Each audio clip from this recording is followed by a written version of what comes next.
दोस्तों नमस्कार। दोस्तों आज हम डिस्कस करेंगे, हम अपने पड़ोसी जो देश है उसके बारे में डिस्कस करेंगे और ये पूरा ओवरऑल पूरा दुनिया के लिए रहेगा। ऐसा नहीं है कि पड़ोसी देश के लिए ही होगा। पड़ोसी देश जो है, पड़ोसी देश आजकल सुर्खियों में है, वो है पाकिस्तान। पाकिस्तान के ऐसे स्थिति के जो ऐसी स्थिति हो गई है उसका जिम्मेदार कौन है?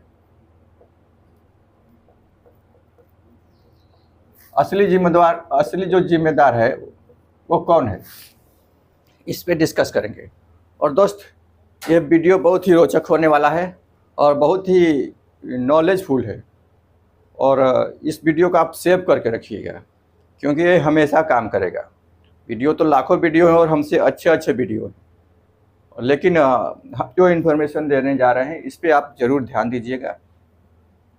और ये वीडियो और ये मैसेज केवल पाकिस्तान के लिए, इंडिया के लिए नहीं है, ओवरऑल पूरी दुनिया के लिए, पूरी ह्यूमैनिटी के लिए। और कुछ मिनटों में हम बता देंगे कि जो पाकिस्तान की स्थिति है इसका जिम्मेदार कौन है।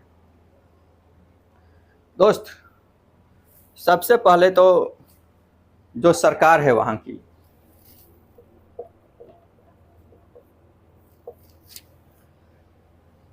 कुछ लोग बोलेंगे कि सरकार जिम्मेवार है, कुछ लोग बोलेंगे धर्म के बारे में बोलेंगे, कुछ लोग अलग अलग लोग अलग अलग कमेंट करेंगे। लेकिन दोस्त असली जिम्मेदार कौन है इस पे हम डिस्कस करेंगे। दोस्त अभी पाकिस्तान की ऐसी हालत है, आर्थिक स्थिति ऐसी हो गई है कि वो खुद के लोगों को जो बेसिक सुविधाएं हैं, शिक्षा, स्वास्थ्य, मकान, ये सब, पानी, बिजली, ये सब बेसिक आवश्यकता है, उसको भी सही ढंग से नहीं दे पा रही है। क्यों नहीं दे पा रही है दोस्त? इसका जिम्मेदार केवल सरकार नहीं है और सरकार लगातार भ्रम में डाल रही है। दोस्त केवल पाकिस्तान के लिए नहीं बोल रहे हैं, पूरी दुनिया के लिए बोल रहे हैं। सरकार जो गोल सेट करके देती है, जो भी पार्टी इलेक्शन से पहले कुछ मैनिफेस्टो रिलीज करती है, ये बोलती है कि हम सरकार में आएंगे तो ये करेंगे। जब कोई भी पार्टी कोई भी मैनिफेस्टो रिलीज करती है तो आप उस मैनिफेस्टो के आधार पर अगर उसको वोट करते हैं तो सरकार अगर कोई काम करती है तो जितना जिम्मेदार सरकार का है, जितना जिम्मेवारी सरकार का है, जितना दोष सरकार का है, उतना ही दोषी आप हुए ना। सरकार को कौन चुनता है? पब्लिक ही चुनती है। अगर पानी के लिए आप परेशान हैं, विकास के लिए परेशान हैं, रोजगार के लिए परेशान हैं,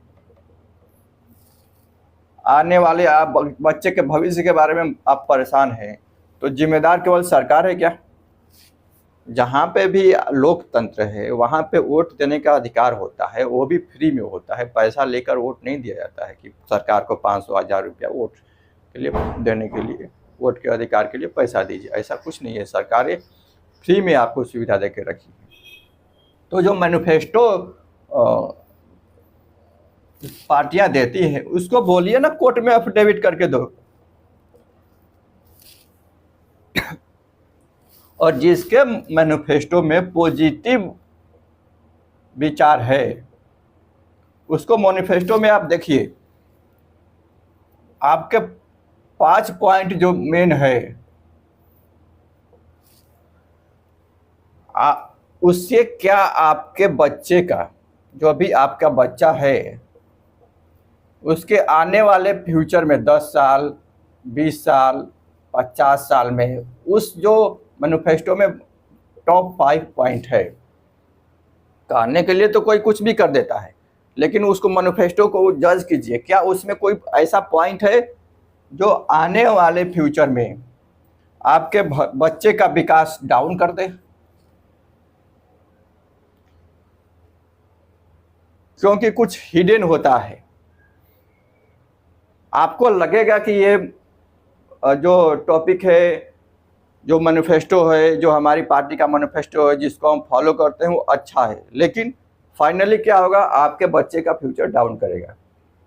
वैसे ही पाकिस्तान का क्या हाल है, पाकिस्तान का ऐसा हाल हो गया है कि वहां के बच्चों का भविष्य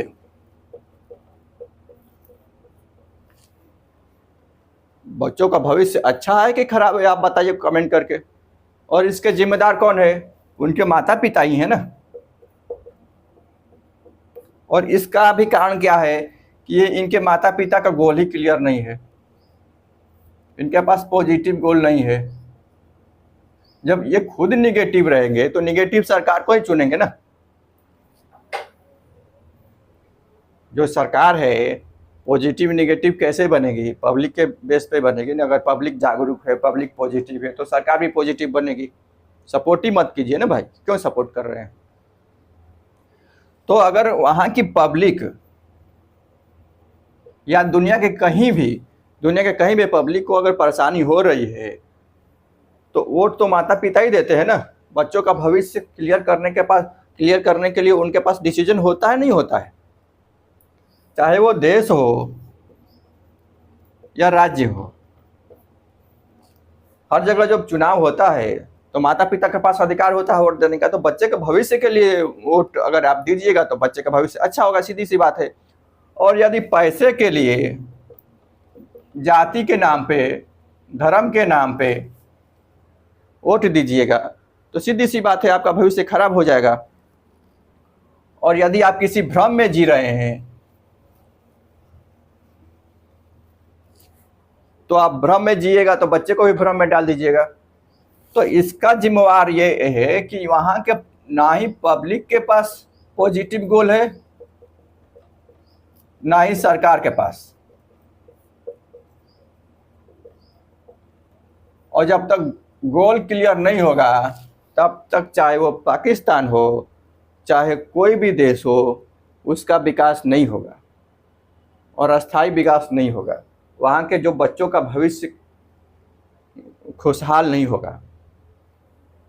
तो इसलिए सबसे पहले हमारा रिक्वेस्ट ये है, ना ही केवल पाकिस्तान के पब्लिक से बल्कि पूरी दुनिया के पब्लिक से, कि पहले आप अपना गोल क्लियर कीजिए।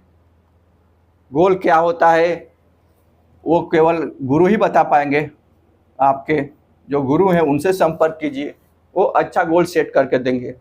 यदि गुरु के पास गोल सेट करने का ये नहीं है तो फिर दूसरे गुरु के पास संपर्क कीजिए, क्योंकि ज्ञान तो वही देंगे गोल के बारे में, पॉजिटिव गोल के बारे में। क्योंकि अगर हम गोल के बारे में बताने लगे तो बहुत लंबा वीडियो चला जाएगा। तो अपने गुरु से मिलिए और अच्छे गुरु से मिलिए। जो खुद भ्रमित है वो क्या आपको गोल सेट करके देगा? उसके खुद का गोल क्लियर नहीं है और आपका गोल कैसे वो क्लियर कर सकता है? बस वो गोल गोल बातें घुमा के आपको बता देगा। तो दोस्त, दुनिया में जितनी भी प्रॉब्लम है, 90% प्रॉब्लम जो है, समस्याएं जो भी है, सबका मेन रीजन यही है, गोल क्लियर नहीं है।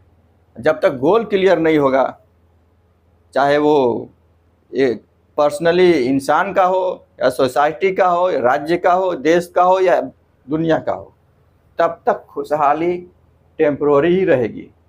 और आप यदि सोच रहे हो कि पेड़ के पत्ते को हम तोड़ तोड़ के समस्या को ख़त्म कर देंगे, समस्या रूपी पेड़ जो है वो जिंदा ही रहेगा और जिंदा ही रहेगा। उसमें आपको वाई एनालिसिस करना पड़ेगा कि इसका रूट क्या है। जब आप रूट काज पर नहीं काम कीजिएगा, वाई एनालिसिस नहीं कीजिएगा, तो चाहे वहाँ की सरकार हो, चाहे वहाँ की टीवी चैनल और मीडिया हो, वहाँ की जनता के साथ अन्याय ही कर रही है ना। आप मीडिया से तो हमारा रिक्वेस्ट है, अगर आप ज़्यादा देशभक्त हो गए हैं तो 2 काम कर लीजिए।